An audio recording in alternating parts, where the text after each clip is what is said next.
Could the NSA own all of the internet?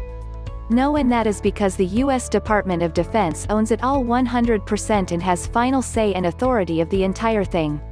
It was developed by them as ARPANET, but then it was realized that various signature designations could divide it, and that is why was have org for organizations and schools, gov for governments, and com for commercial use.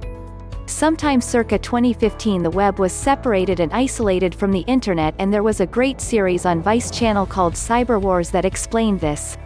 That is why today we have 30% of the content we had in 2010. You may think that DoD and NSA are basically one and the same, but no.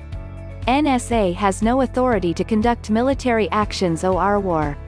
The Department of Defense does.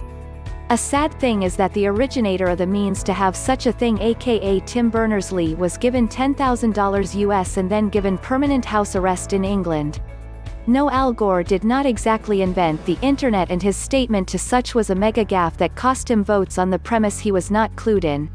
However, without Al Gore we may have not have had the internet, at least at the time and the way it was introduced.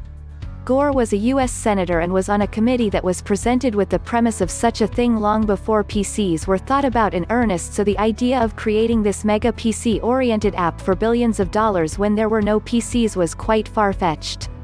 But he and that committee had enough foresight to see beyond that, and they voted to give the funds to Lee for the development and creation of the thing. In that regard, Al Gore had an actual hand in the making of the internet.